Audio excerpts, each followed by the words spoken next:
The gentleman you'll be hearing from is Larry Fink. He is the chairman and CEO of BlackRock. BlackRock, of course, very much intensely committed to breakthrough energy. I think they've invested about $100 million in breakthrough energy, and you'll hear about that in just a little bit. And he did mention that climate change, it's not just an environmental risk, it is an investment risk. So if we're asking the tough questions, we're going to hear that now. And he's also an optimist like Mr. Lim, so you'll see that in just a bit. And moderating that discussion is Dr. Steve Howard. He is the Chief Sustainability Officer at Temasek. Enjoy. I'm delighted to introduce our opening discussion, someone whose annual letter is an annual event in itself. It was the talk of Davos more than once, and someone who's led perhaps the world's leading asset management company. So, Chairman and CEO of BlackRock, Larry Fink. Larry, really pleased you can join everybody today. Steve, it's great to be here. Fantastic. You with your annual letter in 2020, you made a significant shift towards sustainability. What was the trigger for you there? Well, I've always been an environmentalist, but in a role as an asset manager or an asset advisor, everything I do has to be as a fiduciary for their money. And so I did not write the letter as an environmentalist. I wrote it as a capitalist. So let's start there. And it was very clear to me as a student of finance over the last 40 years that when finance understands a problem, whether the problem is a week from tomorrow or 40 years in the future, we bring that problem to the present. We present value the risk associated with a problem. And it became very clear through conversations I had all throughout 2019 that more and more clients were raising questions related to sustainability and how should they be focusing on it. And it just became an overwhelming theme in my conversations, and it dominated those conversations in every part of the world that I attended. And through those conversations, it became very clear to me that we're going to bring this problem forward. We're going to be focusing on these problems today. So it was not some governmental pressure or anything but the pressure from my clients. And I did not believe I or the firm, BlackRock, was in front of this question. How should they think about climate? How should they incorporate climate in terms of the risk navigation of a portfolio? 2/3 of the assets we manage on behalf of clients are retirement assets. So we're talking long liabilities. And so it became very clear to me, almost like an epiphany through these conversations, that our clients are raising enough questions related to the impact of climate and how that will affect their portfolios, that it became very clear to me that we now need to address this. We need, as a firm, we need to be in front of the problem, not behind the problem. And so through those conversations and through my writings and then through conversations within BlackRock itself, it became very clear to us that we need to be front and center on this. We need to be addressing it. We need to be investing in this. And we need to be a voice. And we need to show to our clients, to our asset owners, how we think about climate risk and why we believe climate risk is going to present investment risk throughout their portfolio. And Steve, I think in the future might be in 2 years or 5 years, but I don't think anything longer than 5 years, we're going to use risk analytics to measure all climate. We're going to use risk analytics to measure transition risk at every corporate level. This is one of the reasons why I asked for every company to report under SASB or TCFD. So we have better information, better data. And I'm a big believer in transparency. Transparency forces us to move faster. And I think this is what's happening. I would say today now, fast forwarding to September 2021, that finance and public finance, in terms of public companies, we have moved very rapidly. My conversations today with different CEOs, with different leaders, was all about climate and climate risk. And I think this is going to reshape finance And I believe this is going to be not just a evolution, but it's a revolution as to how we think about finance and how we are going to be positioning ourselves to be that advisor to all these asset owners that have entrusted us with their money, that we are going to be a leader in the analytics and data so we can properly manage our clients' assets for the long term. And even since that letter, Steve, the amount of flows that we're seeing to move into various different sustainable strategies, we're witnessing a very large asset reallocation going on now. And for the companies now that are not moving fast enough, they're seeing outflows in their stock relative to the companies that are moving faster. They're seeing more inflows. And we're starting to see variances in price earnings ratios between different companies in the same industry. And in many cases, that positive variance are the companies that are moving faster in this area. So I believe it's just the early beginnings of this, but I'm very positive about how the public side of society or the public companies are moving very rapidly. There are many risks in society going on right now. If governments only ask public companies to move forward and not private companies or the rest of society, but I see this happening, and I see this happening very rapidly. I think as somebody who's worked on climate change for like a long time now, 25, 30 years, I think it's really exciting to see the movement in capital markets. And I think something that BlackRock's been a leader in. And you say we're into the beginning, the early stages of this reshaping of it. Is this about the end of externalities? Is it sustainability being factored in through analytics? Yes, I mean, we're all trying to develop better data and analytics. So I do believe that's going to be a big issue. But Steve, if we don't ask all of society to move forward, if we're only asking public companies and banks to move forward, it's going to lead to very serious bad outcomes. If governments are only asking public companies to move forward, and which are mostly large companies, then we're going to be asking the large companies to be the climate police. And I don't think that's our role. And if we're going to be, if we have to report under Scope 2 and Scope 3 of TCFD, we are going to then navigate who we're doing business with. And that becomes politically charged, especially in the United States and other parts. And so there are going to be some bad unintended consequences if we don't ask all of society to move forward. And that's my big fear as we go into COP. Are we going to just do the window dressing of asking public companies to move forward and banks to move forward? Obviously, that will shape the whole dialogue of climate risk and climate change. But the question is, are the public companies going to be able to do it in the totality of society? And the answer is no. We are beginning to see an arbitrage, Steve, that you're quite familiar with. Public companies are selling their dirtiest hydrocarbons. So that public company looks much better, but the carbon footprint of the world hasn't changed. It's now even more opaque.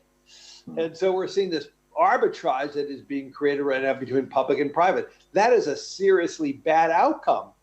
And so we need to be thoughtful. We need to be moving forward and getting all of society on board and moving carefully together. And then we have the whole issue about, the speed in which the emerging economies can move forward, and how can they economically in this COVID world, can they move forward at the same pace? So there's no question in my mind, as we manage climate risk, we are going to create even more inequalities. We're going to create even more inequality between the developed and the developing countries. We're going to create more inequalities within society. We can mitigate much of this if we as global governments come together and come up with a comprehensive plan together that is a plan that is asking all parts of society to move forward, not just public companies, not just public banks. And that's the only way we as a species as human beings can move forward, if we are truly trying to eliminate the threat of 2 or 3 degree increase in temperatures, it is not going to happen. We're being dishonest with ourselves. If we think we could get this done just by asking a bunch of public companies to move forward, we won't get to the net zero. And so we need to be forceful about our ideas. But if we're truly going to change the curve, we have to have every country and all of society moving forward, and we know that's hard to accomplish. It is. And do you think? I mean, do we need? Can obviously investors play a part in that, or is it down to regulators? There's no question investors playing a big role in this now. The amount of capital that's flowing in it, we are making an incremental difference. Even today we had many dialogues with carbon related to carbon recapture, about green hydrogen today, about biofuels. I mean, the conversations I had today with outside investors, with outside clients, is really robust. And we're talking about the new technology. And there's no question, some of this new technology is going to be the unicorns of the future. They're going to be the $1 billion plus valuation companies. And and so I'm very optimistic on this. But if we're going to get to a net zero world, we can't just ask these public companies to move forward. And there lies the fundamental problem. And that's what I'm really worried about. I don't want to be the environmental police. I don't want BlackRock, because we're a large investor, to be telling every company who's not moving forward, we're going to divest of all your shares. That's not a good outcome. We need to be moving forward together, and we need to do this in a way that we are truly changing the shape of the supply curve, changing the shape of emissions, and moving forward and I would say in a just way. In many countries that have broad, large carbon tax, the carbon tax is not going into the acceleration of green technology. And so we have to be thoughtful about that too. No, I think you're absolutely right, Larry. We need to look at the vulnerable countries, the people that can least afford it. They're going to suffer most extremely from climate change. But also because this is partially a policy-driven transition as well. We need public policy as part of this as a tool, and that's going to impact some of the communities in those carbon-intensive sectors. So we need to look at the job creation there and invest in those communities as well, don't we? Absolutely. If we really are honest with the desire to get to a net zero world, and to do it, by 2050, and get it down in half by 2030, we have to ask all of society moving forward. We have to be thoughtful about how do we move the emerging world forward at the same time. Yeah. We can't ask just the public companies to move forward, or we're not going to get there. And that's what I'm screaming out right now. I believe we are seeing a great transformation in the dialogue with public companies, and we're moving there. But if we don't watch ourselves, the public companies are going to be considered the environmental police, and this is why government has a big role. And we all know government should have a large voice, a consistent voice, and if there's a need for multilateralism in the world today, we have to get multilateralism in climate plans, climate procedures, climate disclosures. We need a uniform taxonomy. I mean, we could go on and on and on. But we need boldness by governments, not just boldness by a couple CEOs, or because our power to move the curve is very small. But we need to do this together, and we need government to be part of that, and multilateralism among governments to be working together. Yeah, no, I think that's a really good message. As we're coming to, it's a challenging time for multilateralism, but there's a huge effort, obviously, going on with this COP to try and really move it forwards. Yes. You're on record as saying you're an optimist, and knowing what you know now, as you spend a lot of time focused on climate change in particular, are you still optimistic? I am an incredible short-term pessimist, but it's through that pessimistic view we solve problems. And so I have as a student of finance over 40 odd years, it is that process of pessimism that makes me optimistic. It is that process of pessimism that we resolve. It is that process of pessimism that we cauterize. Being an optimist all the time for every little movement, you don't attack, you don't fix, you don't resolve, you don't cauterize. So, my conversation with you is probably imbued with a lot of negativity, but it's through that process of it is that process of conversation, it is that process of admission. And, we've seen time and time again that in the long term, you will benefit by being an optimist. And it is that pessimistic conversation is what gives me the optimism. So I, as an investor, when everybody's pessimistic, that's when you run faster into the fire, not away from the fire. And so, and I think when you think about the depth of the markets in March last year, when COVID was raging, countries were closing and shutting, and we had collapsing GDP. But then you look a few months later and we learn about the successful vaccinations. And so there's great optimism about, is how we as a species solve problems. This is a big, giant problem. We're talking about the problem is the Earth, not a company, not a region, but the entire Earth. And this is the biggest problem we probably ever faced as a species. In our modern times, and so it's daunting when you think about the magnitude of it. But as I said, to find a vaccination in 8 months for COVID, which most times vaccinations took 4 years or longer, it gives me the optimism that we do fix problems once we identify the problems. We fix problems once we understand how we can move forward.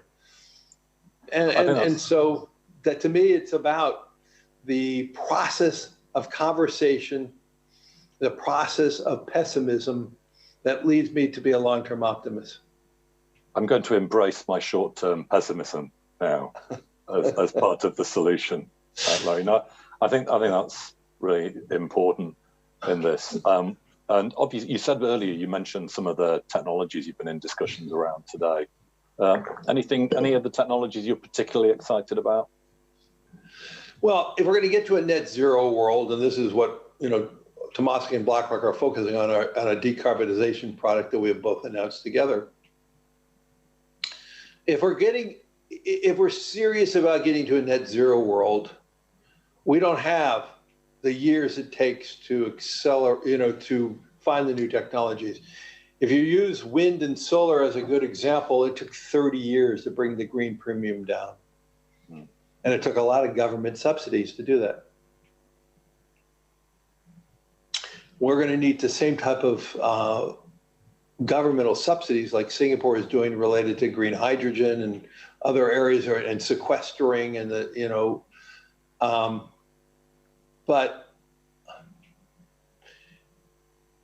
it is going to be through science and technology that we can rapidly deploy new successful strategies to bring the green premium down. If we don't bring the green premium down, whether it's in biofuels or sequestering hydrocarbons and green cement and green steel, and we are going to face very large inflationary pressures if we move to green without the new technology to bring down that premium. Right now in the United States, biofuels are double hydrocarbon prices before subsidies. I don't think people are willing to spend double for airline fares, just to name one industry. I think it's obviously very harmful for the needy. It would create a lot of inflation. And so I'm an optimist that we could find new breakthroughs in technology to bring down the cost of green cement and hydrogen, and to accelerate the opportunities that we have with all the advancements in solar and wind that on storage technology. And at the same time, we're going to have to find ways to sequester more carbon. Yeah, I think, as we can see, capital markets really moving. It's been an incredible change, I think, the capital markets engagement on this issue. And, you know, hopefully we'll see what we've seen with you mentioned solar and wind, the 30 years, maybe this is this decade. We don't have that time. Yeah, it's about the 2020s and that happening for e-mobility, for sustainable aviation fuels, for green cement, for food. I mean, you can see the shift around plant-based proteins. It's exciting. I must admit, I'm really excited by the partnership we have. There you are. And I heard a glimmer of optimism too there. I'm hugely optimistic about the technology on this. I mean, I think it's incredible, especially now. You can see, you know, capital markets leaning in, and you can see the next generation of entrepreneurs. The entrepreneurs of this decade and the next are focused on solving this problem, and that's human ingenuity. And you mentioned with vaccines, the sort of we've got an all-time high of human ingenuity now, which is very compelling. I think the world does not need another food delivery service. Okay, so all the unicorns of the past, the new unicorns are going to be related to sustainability, as you were saying, and that's where we're very excited. Yeah, no, I think that's very compelling. You know, I think we've all seen, just on the negatives, we've seen many of the sort of capital markets leaders, the banks, the asset managers, come under pressure, particularly from the environmental community, for not doing enough. Do you think we should have reacted faster, sooner? I think the environmentalists play a big role. I don't necessarily agree with what they're talking about. I believe they're not being thoughtful in terms of the realities of how politicians can move forward, or even for that matter, a corporation. You know, we're a fiduciary. It is not our money. If a client wants us to invest in an XYZ index, and that XYZ index has, you know, 8% allocation to, you know, dirty hydrocarbons other than coal, we have to be a fiduciary in investing in it. And so the key that we have, you know, so my frustration with some of the environmentalists related to finance, they have to understand the role of finance and the role of asset owners versus asset advisors, and, you know, and try to find a more constructive way of moving forward. They can protest all they want, but I have to be a higher law than their views is the fiduciary standard rule, and I have to live under the fiduciary standard rule, doing the right thing to do with every client. And if a client wants us to be in an index that has that 8% allocation, I'm going to be there. And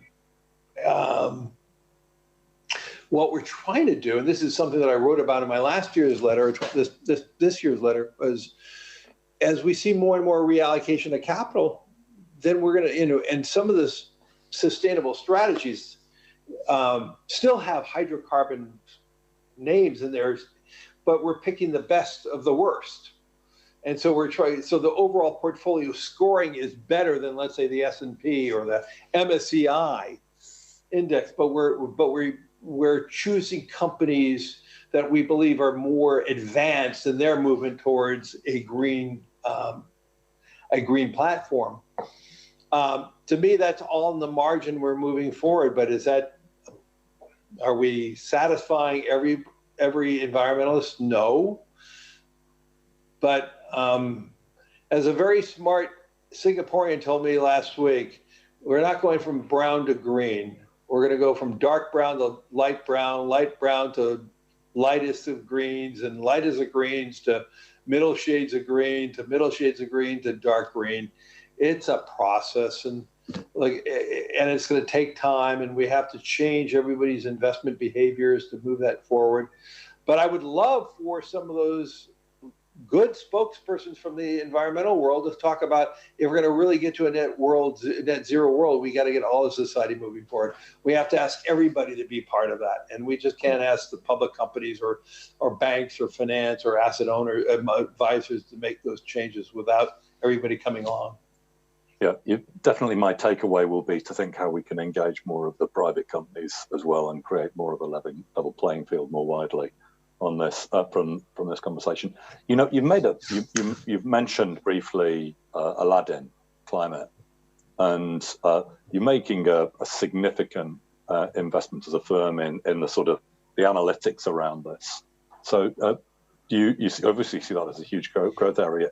How can investors really understand and price climate risks?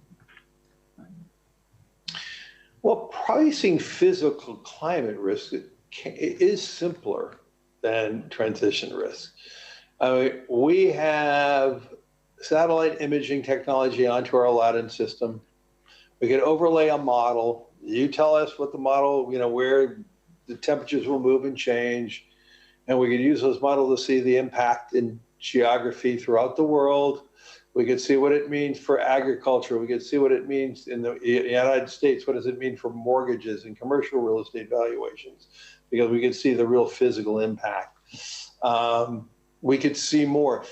Mike, I had a conversation with a very smart environmentalist today, and we were talking about the models that we're all using to look at climate risk. And the one thing we raised the question is, do the models take into account that with rising temperatures, that wind in the world changes locations?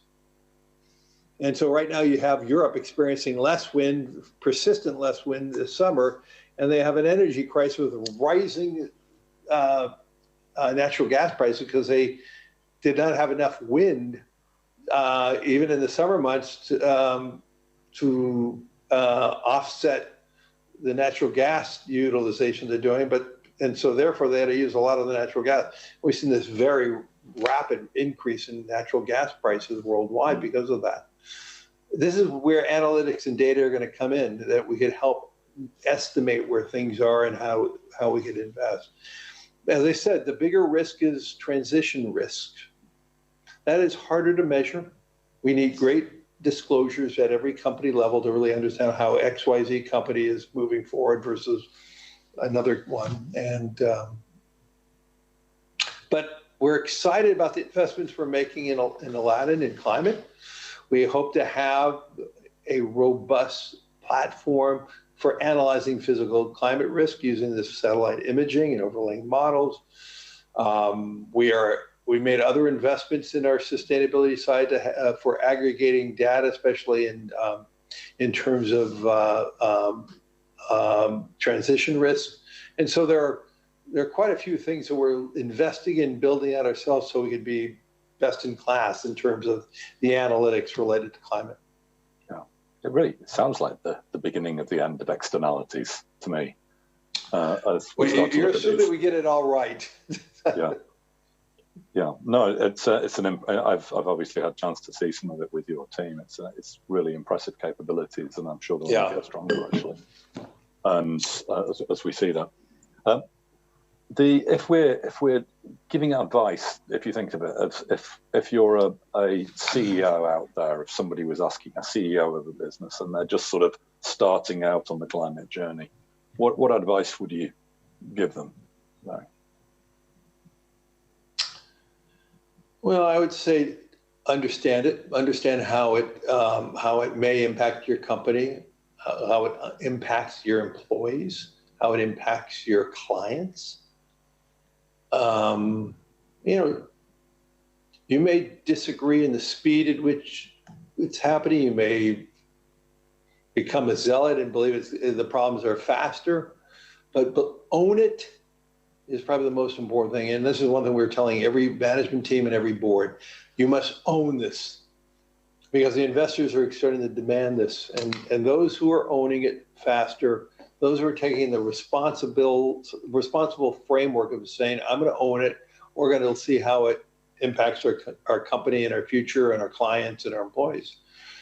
Those are the companies that are moving faster. And I would tell you, Steve, it's very few companies I run into that are not owning it. And I'm talking about from the very big hydrocarbon companies. I had a conversation even last week with one of the CEOs of a large auto company. And they're making commitments about what % of their cars are going to be EV in the future. And yet, the ownership of EVs, electric vehicles, mostly is a luxury purchase. It's mostly done if somebody already has one or two other cars. If we're going to truly make a difference in the world by everybody having an electric vehicle, where's the government's focus on planning for charging stations? Because if you commute to work by your car, you better make sure that you have the ability to charge. And so there's a good example where you need government and private to move together. I mean, right now there could be a possibility that every auto company is building 20, 30, 40, 50% of their production is going to be EV, and people are reluctant to buy it because there's not enough charging stations to and from their home and work. Yeah, range anxiety is a real thing everywhere, I think, on that. So with the that sort of focus, it's a public-private partnership in this, and obviously we've started our partnership around decarbonisation partners together to look at growth companies in this. Do you think is this an era for more collaboration? Oh my gosh! If there's a time where we need more multilateralism, is now, and that that is a short commodity right now. That is in short supply. There is a great need more than ever before of global political leadership, and I'm pessimistic at the short run about that notion. I am optimistic that I see great leadership at the corporate level right now, and they're moving very rapidly. I'm not as optimistic seeing governments coming together and finding solutions. We'll see. COP26 is not far away. I mean, Paris was a rare moment of a sort of multilateral breakthrough, but those moments are pretty hard to find. I think you're right. If we look to the future on this, so this is really hard to do, but I'd say I was at Davos a couple of years ago when and I remember your letter around ESG and and it really was the talking point. It made I mean, it's hard for you to say because obviously people will talk to you about it, but it was the talking point in Davos. It was really interesting. So I think that it's a very strong signal that you and BlackRock have sent out here to sort of really say this is now a mainstream issue. It's a boardroom issue. It's a disclosure issue. Yes. Yeah. Yes. So as we look to the future, Larry, it's 2030. You're writing your 2030 letter. What's it going to say? I'm focusing on my 22 letter right now. These things take 4 months to write. Hopefully we are talking about how society has improved as we focused on climate, and we're solving climate risk in 2030. We got to the 50% mark. We have a brighter future for our children and our grandchildren, that we capitalists have rapidly transformed the hydrocarbon curve, that we have a better world, but we have to still remain pessimistic about the short-term challenges. But hopefully that we could say we got to the 50% mark at 2030, but we have a big challenge to do the other 50%. And we're going to talk about bringing down that green premium even more. Well, we look forward. We'll have you back pre-prosperity in 2030, perfect. And we can see what the letter says. I'll buy into your version of 2030, Larry, and I'll embrace my short-term pessimism and encourage everybody else to do that and hold on to the long-term optimism, because you're absolutely right. The last thing I would tell everybody is, I built my career, we built BlackRock on optimism, and I tell everybody, all the savers who are listening to this call, all the people who are focusing on it, those who purchase long-term investments, whether it's long-term investments in whatever asset category, in most cases you did really well. And you did that in growth equities. Obviously we know what that answer is, but that's looking backwards. But this is why I try to tell everybody, optimists generally win, and they win big. On the rare occasions, a pessimist will win in a very short window. But if you have a long horizon, you'll win as an optimist. Fantastic. I think that's a brilliant note to end on. Larry, thank you so much for joining us. And I look forward to seeing you again in 2030, if not a lot sooner. And I look forward to being in Singapore. Yeah, very good. Thanks, Steve. Larry, thank you. Thank you. Thank you very much, Mr. Fink and Dr. Howard.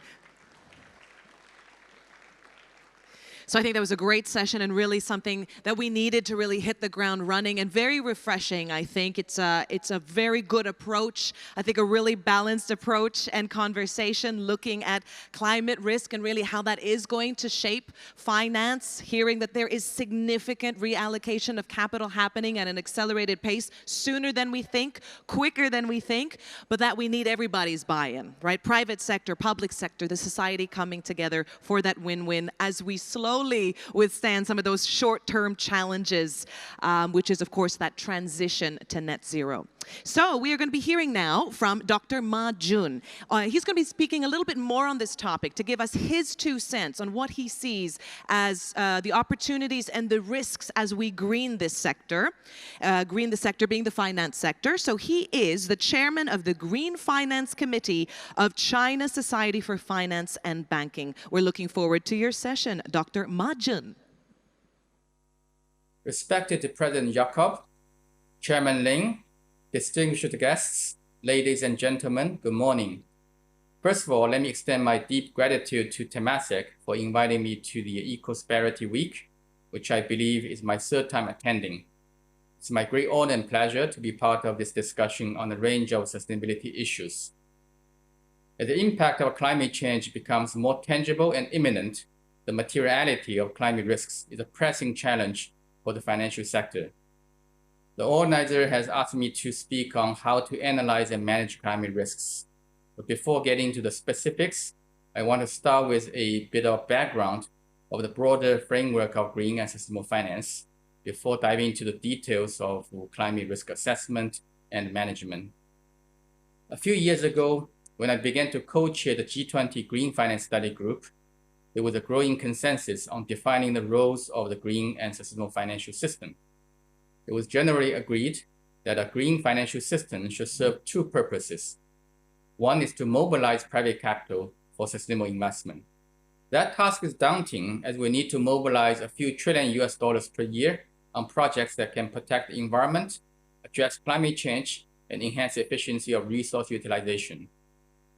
The second purpose of green finance is to enhance the resilience of the financial system to environmental and climate risks. We increasingly realized that environmental degradation, climate change, and loss of biodiversity will all have a detrimental impact on the economy and could significantly impact financial stability. This is what we call physical risks.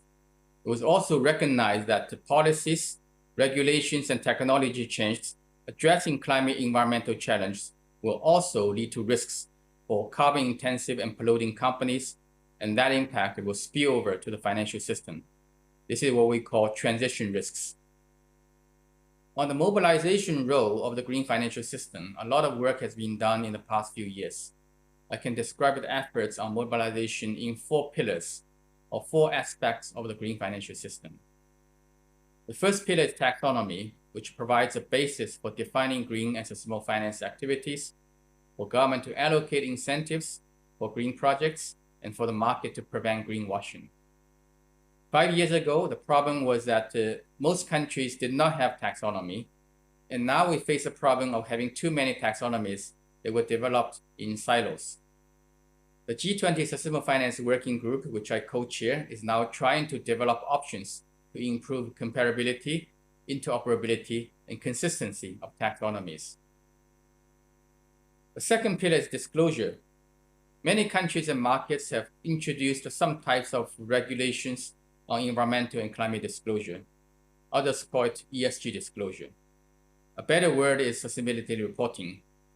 Again, we now face a problem having too many different reporting standards. Some focus on environment, some on climate, some on ESG, some are voluntary, some are semi-compulsory, and some are compulsory. We need to move towards an internationally consistent set of sustainability reporting standards. I expect a global consensus to be reached soon to establish the International Sustainability Reporting Standard Board, which will assume the responsibility of developing a baseline standard that can be adopted by different jurisdictions. The third pillar is incentives. Some green and low carbon projects are not profitable enough, but they have significant environmental benefits. So governments and regulators will need to provide some incentives to make these projects more profitable, thereby crowding in private capital. To mobilize private capital for decarbonization projects, what we need are incentive schemes such as carbon pricing, carbon taxation, and sectoral regulation that boost demand for renewable energy, EV, green building, and energy-efficient technologies. The fourth pillar is product innovation. In the recent years, we have seen rapid growth in green loans, green bonds, climate bonds, sustainability-linked products, green ABS, ETF, REITs, and green PE and VC, in order to meet the diverse demands from the green economy. Using China as an example, in the first half of this year, green loans grew 26% year-on-year, while green bond issuance increased 181% year-on-year. Such rapid growth was largely inspired by the government's pledge to carbon neutrality, which has resulted in numerous actual projects and green finance transactions. Now let me move on to the topic of climate risks. As we expand the green and sustainable finance investments, one question that we ask ourselves is, what if financial institutions continue to fund polluting and high carbon projects, while at the same time investing in more green projects, because some of the brown projects remain profitable? How do we convince financial institutions that they need to not only increase green investments, but also reduce exposure to polluting and high carbon assets?